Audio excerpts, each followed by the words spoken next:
Hello, good morning everyone, and thank you for joining today's webinar with Veritas. So the webinar is going to be focusing on the importance of IT governance, and we're really pleased to be joined by Dan Jennings from Veritas and also Hugo Bradfield from Veritas, who are going to be presenting the webinar for you today. But just before I pass over to Dan first, I'm just going to go through some housekeeping details with you all really quickly. So you are muted throughout the webinar today, but if you do have any questions at all, we'll be holding a Q&A session at the end, and you can just pop your questions in the questions box, which is just at the right-hand side of your screen. I'm also recording the webinar today, so I'll send you all a link to the recording tomorrow. And there are a few questions at the end, so if you would like any further information or if you'd like to request a call back from one of our specialists, pop that in there and we will get back to you. Okay, so I'm now going to pass you over to Dan from Veritas. Good morning, everybody. Thank you very much for your time. I really appreciate it. My name's Dan Jennings. I've been with Veritas for 19 years in various parts of the business as a support engineer through to a technical specialist, pre-sales specialist delivering HA and DR technology to customers. And then I've been working in the finance vertical specifically, and finally for the last 7 years with partners. And I've been really pleased to work with Bytes for a number of years now. And for the last 2 of those, we've been focusing quite heavily on IT governance. And I'm very happy about that because it's one of the most interesting, no, it's the most interesting thing I've ever worked on in all my time in the industry, partly because we're solving a business need with technology to help with IT governance, and partly because it affects my family and myself in everyday life, because everything that we ever do today seems to have some form of connection to some form of digital storage from some company, no matter what we do, whether we're just moving around with our phones, whether we're driving our cars and our head units are providing information, whether we're giving over information to organizations that we're buying from or selling to, or whether indeed we're interacting with local government or national government. It's a really, really important thing for brands to have good IT governance, not purely because, as is traditional in the IT industry, we use it as an insurance stick to beat people over the heads with, but because organizations that have good IT governance do better business. They are better organized because they're more confident. They know if they've got good structures in place to look after the lifeblood of their information, their business, their information, then they can be more confident about delivering projects. That's a really, really important point, because if they deliver better and more projects, they are either more profitable or they are more productive if they're in a government or a public sector space. So hopefully what I'll be able to do today, along with my colleague Hugo Bradfield, is explain to you how Veritas and Bytes can help with that IT governance process. Firstly, in terms of basic principles, and secondly, with a couple of technologies, with real-world examples of how they're implemented, and help you get your hands around the idea that we can help on that, on the way to good governance, no matter what that means to your organization. So if I can move on slides now, which doesn't seem to be happening for reasons unknown. That's better. So Veritas and Bytes have developed a 3-step process. It's fairly simple in principle. It's called See, Move, Protect. And the C part is the part we're going to be focusing on here today. C really means turning data into actionable information. And that's absolutely critical to IT information governance. Because if we don't actually understand the lifeblood of the business, then we can't take action to deliver it properly, to protect it in the right way, to put it in the right places, to keep it for the right amount of time, and to delete it when we have to, when we're either mandated or it becomes a risk or it becomes a cost to the business. Okay, and there are a number of technologies that we can implement in order to help with that process. We're going to concentrate on two there called Info Studio and Actar today. What we'll do is we'll give you some ways that we help organizations to look after their information. Once we've laid the platform, or the foundation, if you like, of understanding what information is business relevant, where it should be, putting it in the right place, deleting it when we need to, and being sure of who should own it and who should have responsibility for it, then organizations can move on to the next two sections that we use for information governance. We're not going to describe those in detail today, but those would be to move it to the right place for archiving, for delivery, for tier 0 storage if we want to use it for big data, current analysis, for instance, or we want to put it in the background in case of a ransomware attack or something, and then we'll move it. Then the last part is to protect it correctly.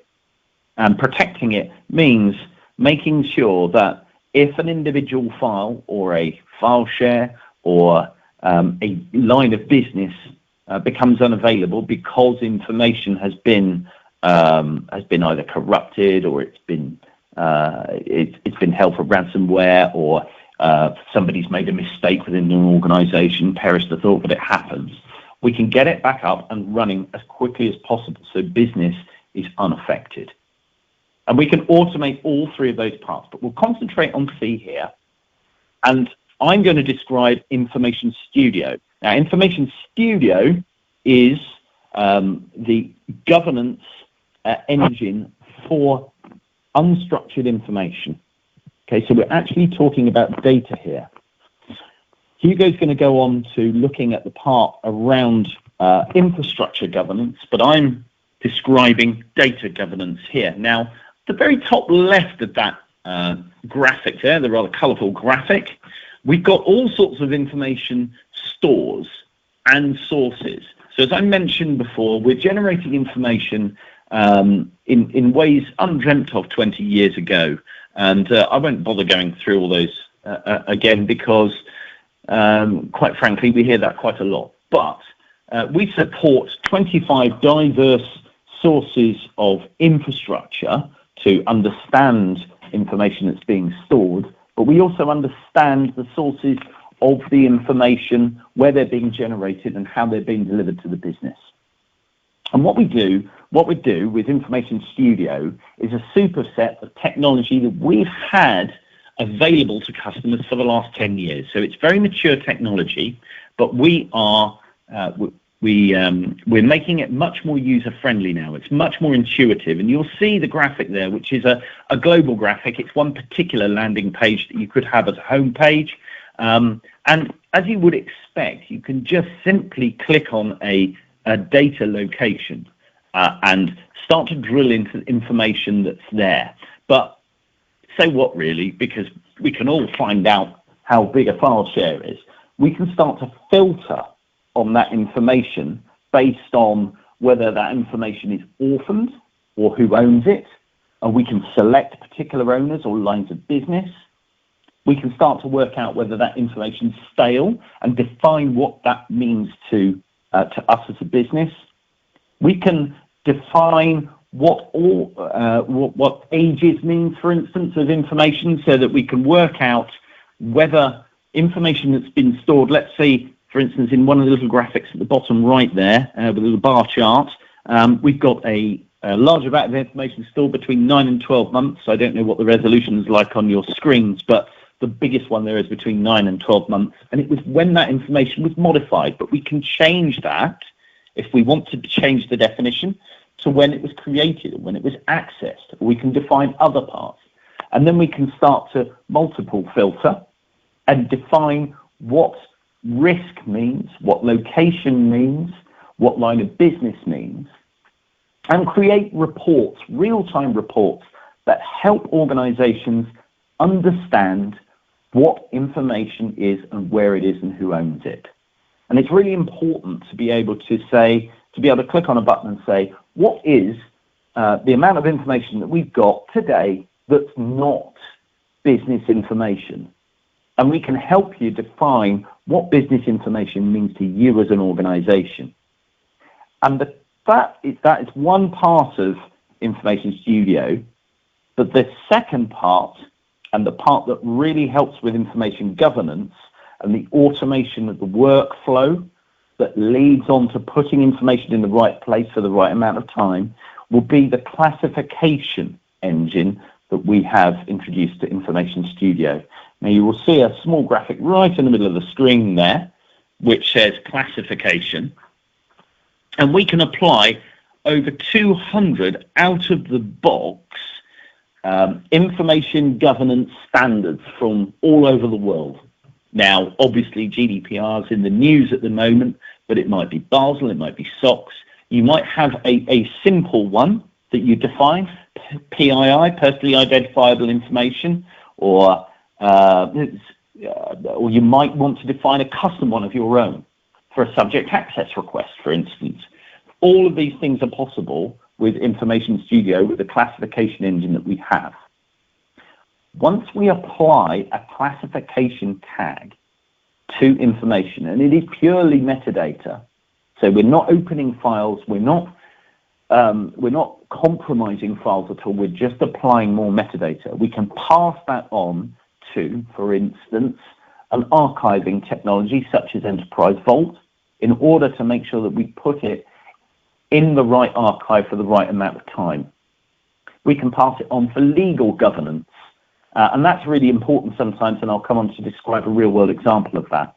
And we can pass it on for protection for the right amount of time, or we can start to think more cleverly about what information we're actually going to put into our cloud implementations that we're thinking of. So many organizations now are saying, we're moving information to the cloud, or we're considering moves to the cloud, or we have moved to the cloud and it's costing us more money than we expected. But that's usually because people are doing things in the same way that they did with on-premise infrastructure. They're doing it in the same way in the cloud. And I talk to people from AWS and from Azure, and they tell me that, well, actually, it's not designed in that way. We need to box more clever and be much more considerate about what we store in cloud technologies. We can help with that by classifying the right information for the right store, for the right amount of time, and, for instance, for the right amount of analysis by a big data engine within AWS, for one, or Google Cloud. Doesn't really matter. So hopefully that makes some sense. And what I'm going to do is try and move on to the next slide now, if it lets me. Yes, real-world example. So this one's really, really useful. I took it out for a while because people started rolling their eyes at GDPR, but I think now that we're seeing that the standard is being applied, and in my view, that's a good thing because we've had some examples of where GDPR has been applied to organizations where they should be looking after our information. I'm sure those organizations will go on to implement some extremely rigorous and well thought out governance strategies moving forward. They certainly should do. Others are thinking about it much more seriously, or re-evaluating what they've already implemented.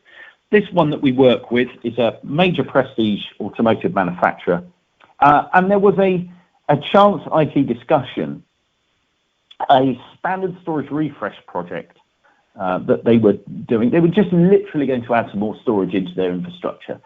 And all of a sudden, their chief information security officer piped up and said, I think we really ought to be doing something about GDPR here, because we're being asked by the board to consider GDPR and make sure we're GDPR ready. Now, that led to a rather large discussion and a tender and a POC. And the partners that were working with them, one of them, some of them didn't understand how to help. Some of them did, and we were brought in. And the good news there was that we were able to help that organization understand that not only would they be able to help, not only would be able to help with GDPR and the storage refresh project and the rationalization of it, we would also be able to help them with their move to a cloud technology, because they'd be moving the right information and at the right time for the right reasons.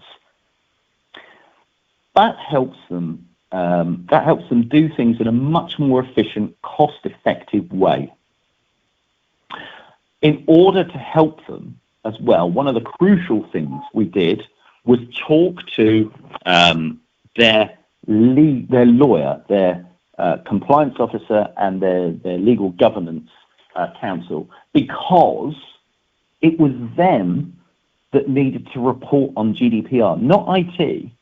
IT needed to deliver the platform. They didn't want the responsibility of having to respond to requests from a lawyer every time one came in, and it being massively urgent.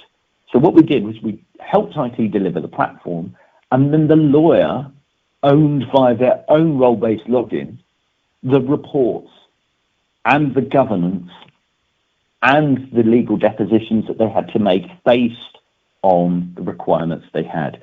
The lawyer was so impressed that they ended up paying for half the project. And actually, the storage refresh project saved money as well, because it didn't need to buy as much storage as it first thought, because we were able to delete an awful lot of non-business related information. Now, we work with a lot of organizations worldwide, and we work with around about 1,500 Europe-wide to understand what sort of patterns of information storage small to medium sized businesses and enterprises and large enterprises and governments have. Now, rough and tough, organizations could, if they were really, really ruthless, get rid of 50% of all the information they store. And if anybody's interested after this webcast, I can pass on some really useful anonymized information about how Django Unchained cost one organization tens of thousands of pounds a year to store on tier 0 storage. Absolutely staggering. Somebody thinking that a free hooky copy of Django Unchained didn't cost anybody any money, but actually it turned out to be one of the most expensive DVDs ever bought. That's just one example. If we can cut down that amount of information store, we can start and automate that process of how it's done. We can start to deliver other projects for the business. And typically speaking, organizations can save around about 75% of the effort they put into protecting information just by having good information governance. And that's a much better story than protect yourself from a fine, get some insurance. I certainly think so anyway. And I'd like to be much more positive when we engage with organizations than I typically hear around the industry. So hopefully I'm peeking some information, and Amy's going to send out a bit of a freebie to help you understand via your own personal proof of concepts how we can do this in a very easy manner for you at the end of this webinar. Meanwhile, I'm going to hand over to Hugo now, and I'll be available for questions at the end today. Thank you very much for listening to me so far. Hugo, over to you via Amy.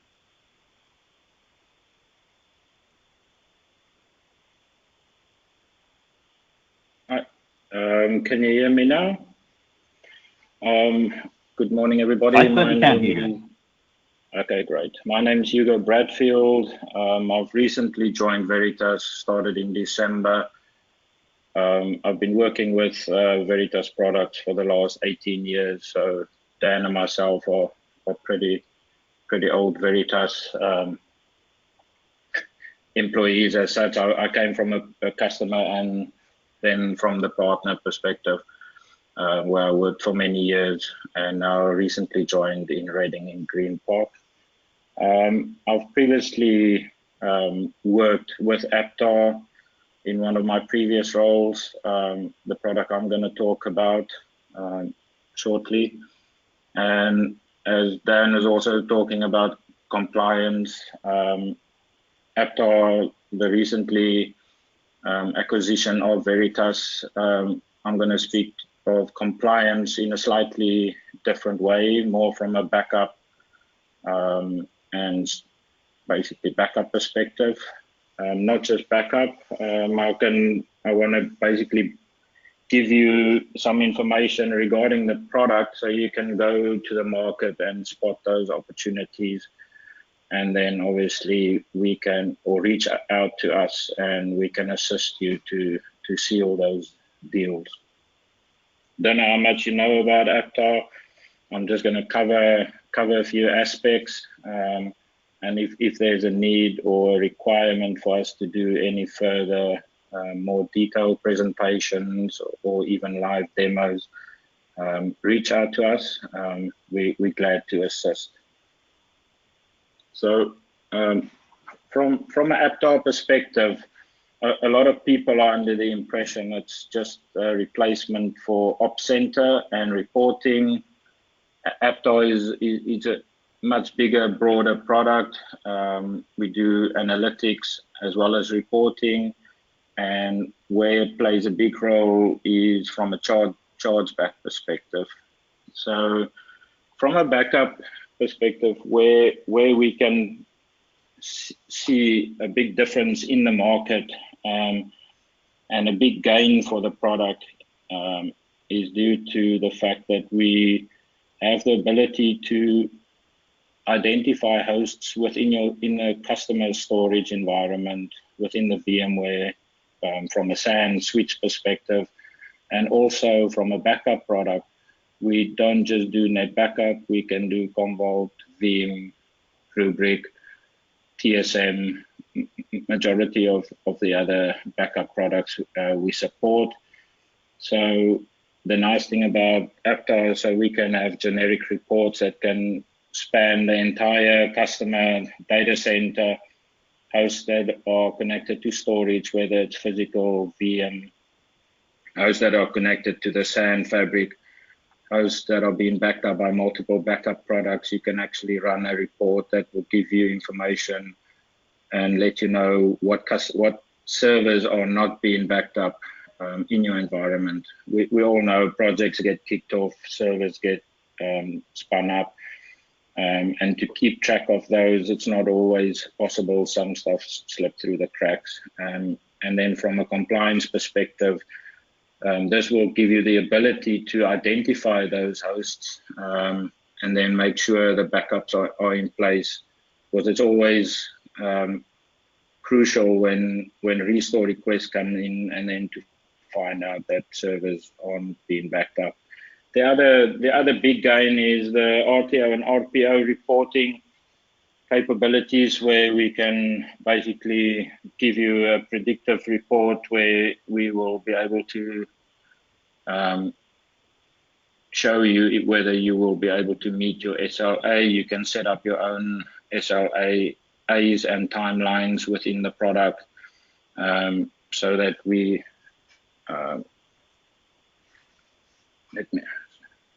why is it not? Sorry, I've just noticed. Okay, that's great. And I just wanted to go through the different dashboards. Sorry, on the RTO and RPO reporting, we can predict whether your recoveries will be done within your SLA agreement times, and whether it's within a customer itself, or especially for service providers, where it plays a big role from a chargeback perspective, as well as meeting those SLAs for their customers, minimize those penalty costs or avoid penalty costs. The nice thing about Aptar as well, it's very scalable. We have a portal server that can scale extremely well. We have some use cases where Wells Fargo, over 400 million backup jobs over a 13-year period. JP Morgan Chase, they've got 245,000 employees, 57,000 backup client jobs or backup clients. And then one of our other big customers, Deloitte, they've got, say, for instance, 60 odd petabytes of storage, 169 arrays, and Aptar is managing those big environments on a daily basis from a reporting analytics perspective and chargeback. And just from a scalability perspective, we have a portal server, which we have then a collector per data center, or depending on your environment, you can have multiple data collectors. And we are extremely lightweight in gathering information from the storage perspective, where we can identify unutilized storage. So if you want to start looking at optimizing your storage or optimizing your backup window, we can identify hotspots in your backup environment. So we can identify where you have problem areas, IO bottlenecking to the net backup appliances. So we can then look at rescheduling or altering the schedules during the night to make sure you have always an optimized environment for those backups and make sure they go through a lot faster. From a storage perspective, we can identify exactly what virtual machines are on what exact arrays. So if you are running tier 2 or tier 3 applications on tier 1 storage, it's easy to identify. We know from a virtual environment perspective, because VMware takes over, you have no insight in the backend where the storage is actually coming from. And with this product, we can identify that, and you can align your business and make sure that you're utilizing the correct storage for the correct applications. And also identify those VMs that were decommissioned but were never removed from the storage. We can identify all of that information, and we've seen cost savings through a broad spectrum within the customer's storage environment. The main benefit of running Aptar, and where customers see the biggest gains, is if they go for the full suite, where we can basically identify and report on the storage as well as the backup environment. And together with the storage bundle, you get the VMware and the SAN switch packaging, and that will give you an end-to-end single pane of glass dashboard of your entire environment, where you can run statistics. And from a chargeback perspective, you can now identify the costs of an application from per IO usage, CPU, memory, storage, how much storage that application is using on your production arrays, how much storage that application is accumulating on the back end from a backup perspective, whether it's tape or storage or disk appliances. If the customer has data domains, we can plug into that.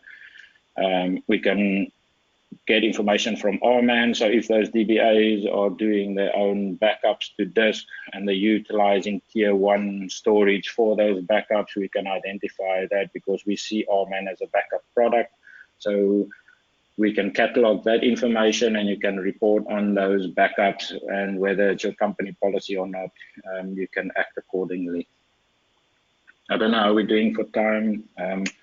Then I just wanted to touch base on some real world examples.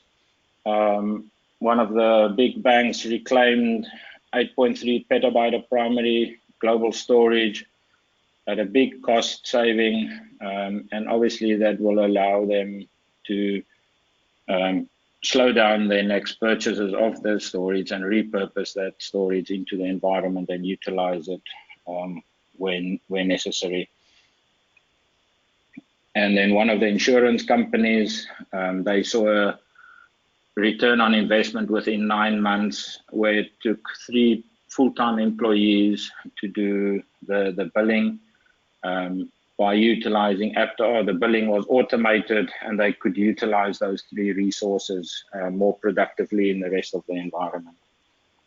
Financial services saw a 2-month return on investment, where they were able to allocate or identify unallocated storage in the environment to be repurposed or used where necessary. And one of the investment banks saw an immediate 1.9 million gain by identifying that misconfigured or misuse of tier 1 storage, specifically backup related, where backups were dumped onto tier 1 storage.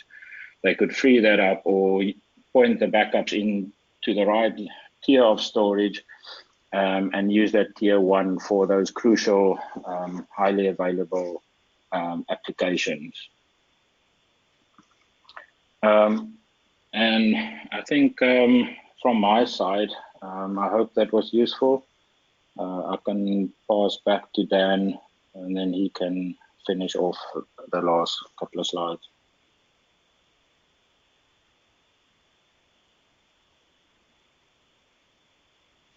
Thank you very much, Hugo. Okay, thank you.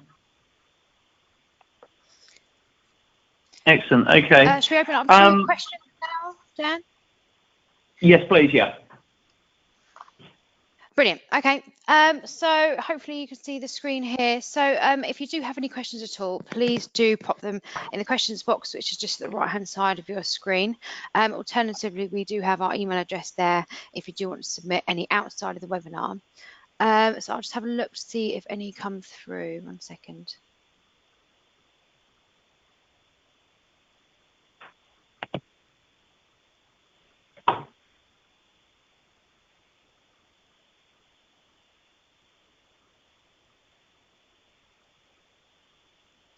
Okay, none so far. Should wait a minute or so, see if any come through.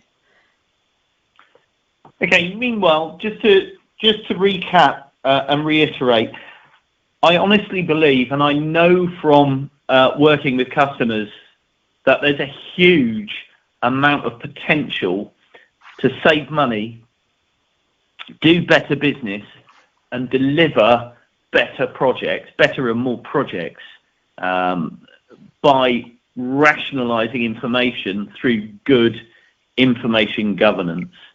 And I know that I've seen an awful lot of benefit to IT organizations, partly because they get a better handle on things themselves through the governance of infrastructure and information, and partly because they're sometimes here, very often, addressing real business requirements for governance based on industry standards or international standards or the legal requirements that they have. And I'll come back to the start. It's why I'm more interested in this than anything I've ever done, because it actually does deliver proper results, partly for the customers that I work with day in, day out through Bytes, and partly because it affects my family. It affects my daughter. She's 10 years old and she understands, thank goodness, she's being taught at school the importance of putting information in the right places and being careful when I eventually give her a phone. And even with the devices she uses at home, it's incredibly important to her already. So the pressure from the ground up is also going to be something that only increases year on year. And the organizations that are best able to get their hands around this requirement most quickly and most efficiently and most confidently are going to be the ones that succeed the best. And I'm really, really pleased when I can help organizations deliver on that.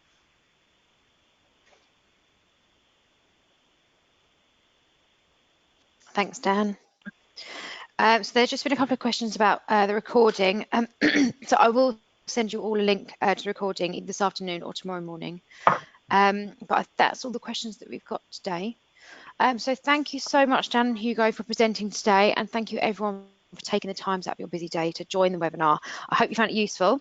And there will be a couple of questions at the end, so if you would like any further information, please do pop that in there and we will be in touch. Okay, so thanks again, everyone, and enjoy the rest of your day today. Thank you very much, everybody. Thank you very Really much. appreciate it. Bye-bye.